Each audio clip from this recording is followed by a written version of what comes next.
Well, how are we? Are we good? Awesome. Well, I have a secret to share with you. You are all here on purpose.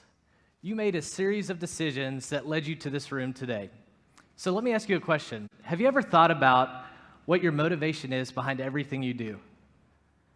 Why you're here? Not how you got here, someone invited you, or what you hope to get out of today and hearing these talks, but really the purpose and the reason for you being here today. Well, this question has had such a huge impact on my life and has really become the foundation for my journey as a social entrepreneur. So today I want to look at two core motivators that really impact all of our decision making and our motivation. So I was asked to come and share today about starting an unusual business in an unconventional way. So today we're talking about not business as usual. I'm the CEO and founder of Kamek. Kamek is an outdoor lifestyle brand that engages people in the adventure of changing lives. So we started Kamek with the purpose of helping to end malaria-related deaths in Africa and also to invest in sustainable initiatives around the world. We launched Kamek about a year ago on a crowdfunding platform called Kickstarter, and we had the goal of raising $15,000 over a 50-day campaign through pre-order sales. And this is what happened. We ended up raising $200,000 over 50 days. We accomplished 92% of our funding goals, and it just blew our expectations out of the water. And that led to this. We received tremendous media coverage, and people were just sharing our story, and that was incredibly exciting.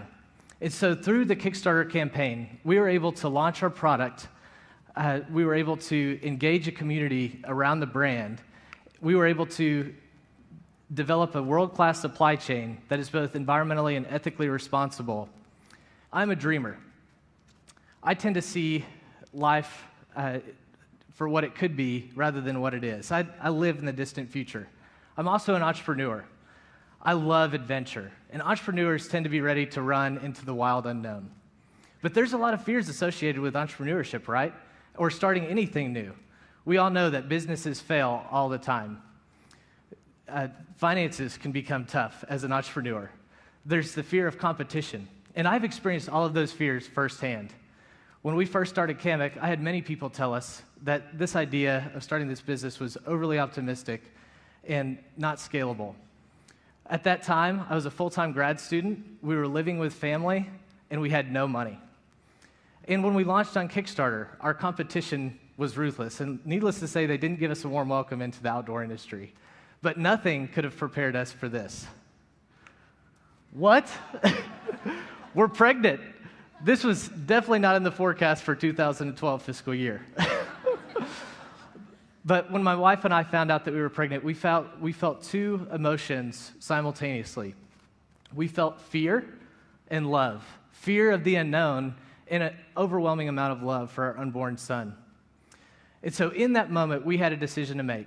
Are we going to move forward in love, or are we going to move forward in fear? And so I believe that in everything we do, people make decisions based on one of two things, either love or fear. And so if we were to trace all of our decisions back to core motivators, I believe that we would see that we are either intrinsically motivated by love or by fear. Okay, and that thesis requires way more time than I have to give today. So what I want to do is discuss how this belief has impacted our journey of Kamek, and also how I believe that our motivation can truly change the world. And so before I dive into our story a little further, we first need to define love and fear. So in our culture, there are many definitions for these two words, and in other cultures, there's many definitions. So for the purpose of talking about two core motivators, this is how I'd like to define fear and love. So fear is being self-centered with little to no regard for others. Love is being other-centered with little to no regard for self. So if you were to look at my life 3 years ago, it was drastically different.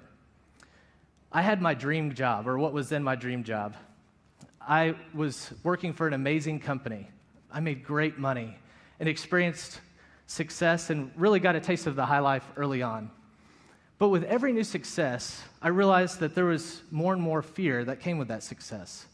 As I excelled in my career, I realized that my pursuits led to more inward desires, and I really struggled with materialism.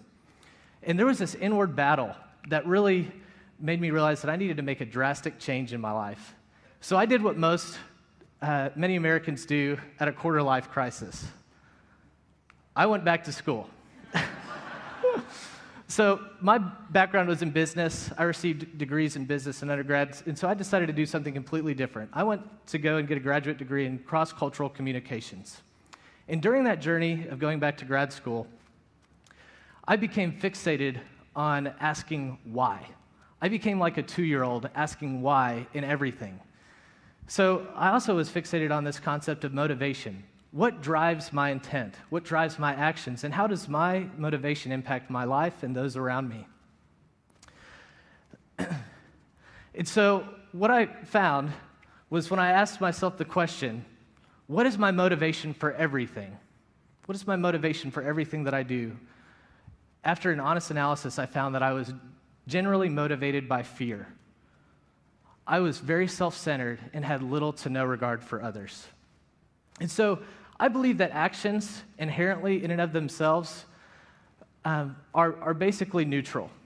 Okay, so when we attach intent and motivation to those actions, they can have the power to have great impact for the greater good or devastating impact.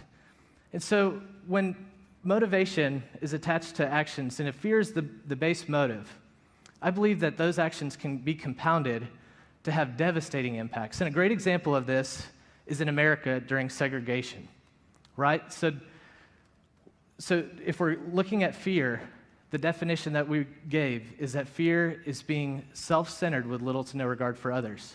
So what should I be motivated by? What should we all be motivated by? Well, I believe that we should be motivated by love. Why? Why should we be motivated by love? Well, because love is the fullest way to live. Love accomplishes the greater good. Love brings cultures and communities together. And above all, love conquers fear. And so you might be thinking, okay, Greg, you're talking about love. How in the world does this have practical implications in my life and in my business? And so I would submit to you that this has huge implications to your personal life and to your business. Simon Sinek is a well-known author, great TED communicator. He says that people don't buy what we do, but why we do it, okay?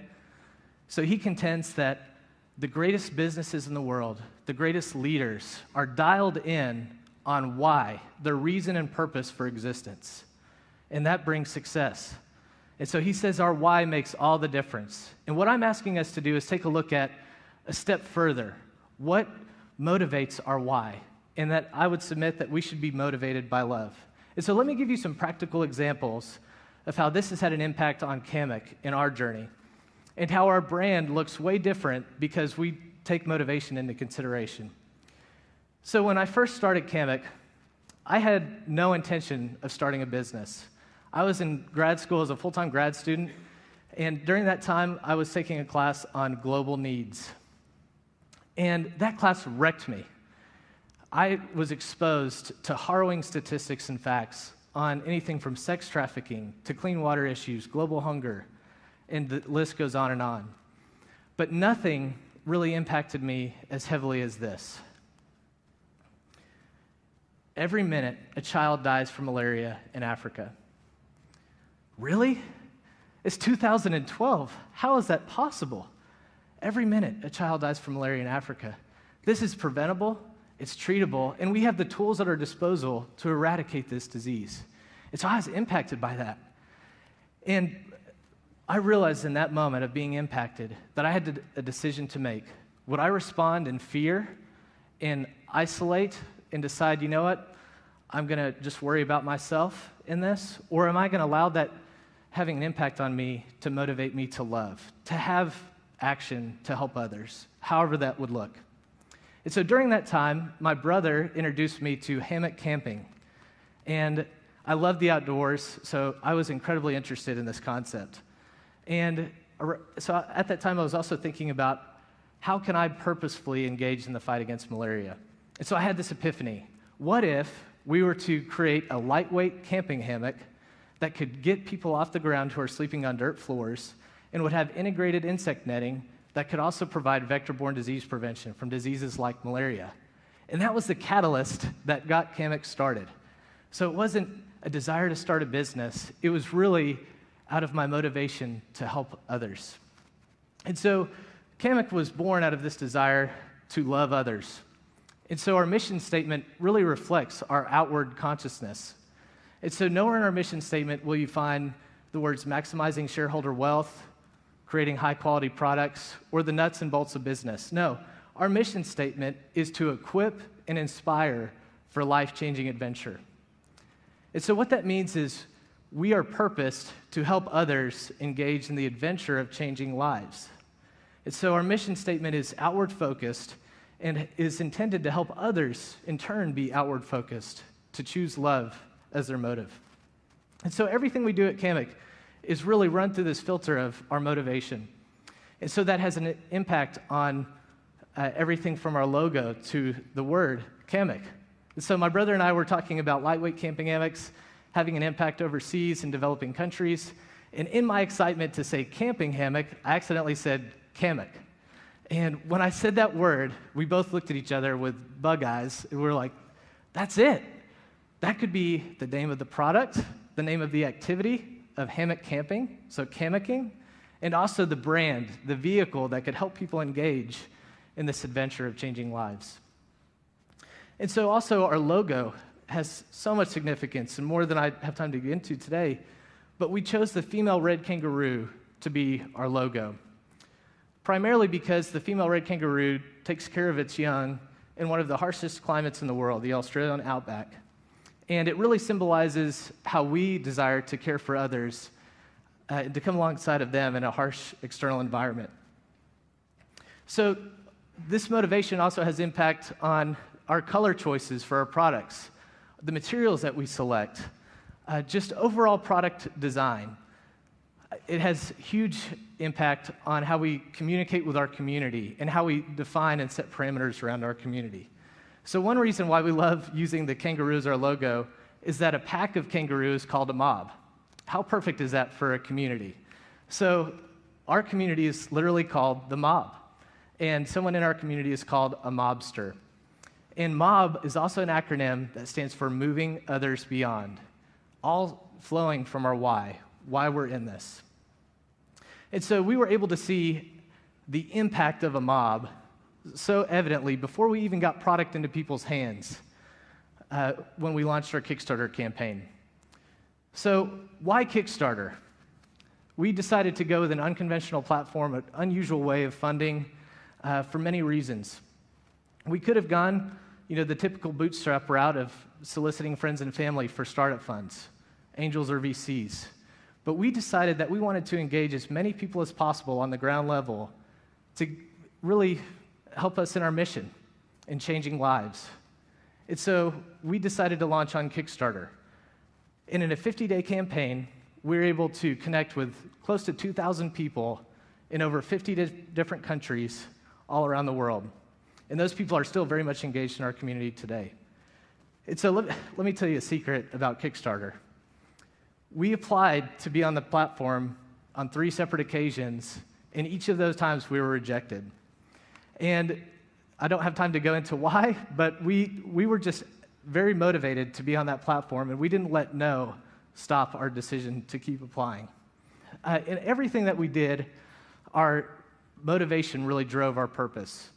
And so when it came to our giving, we didn't want to just be another company that was implementing a buy one, give one model for products to help people feel good about their purchases. No, our purpose was so much deeper than that. And so our philosophy for philanthropy could be summed up in 3 words: to give, develop, and sustain. And we were incredibly intentional with reaching out to nonprofit organizations to help us in our mission. And so we spent about a year researching and meeting with different malaria-fighting organizations. And we decided to partner with Malaria No More. And through our partnership with Malaria No More, we're able to provide a treated mosquito net or health education materials to a family in Africa through the sale of every product. In turn, we're helping Malaria No More accomplish their goal of eradicating malaria-related deaths in Africa by 2015. How cool is that? Think about that, 2015.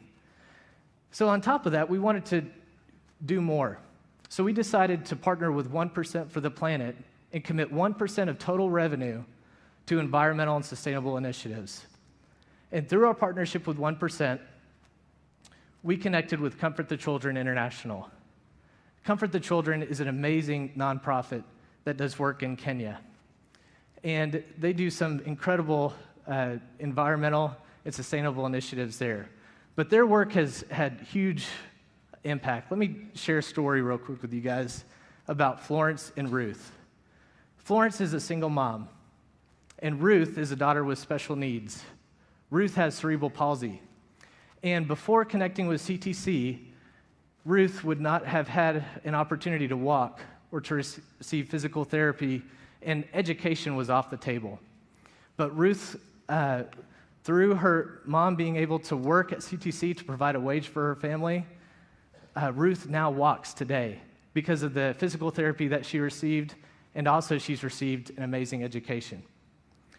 And so when I dream about the world that I want to live in, and I dream about the world that I want my son to grow up in, I dream about a world where malaria does not exist.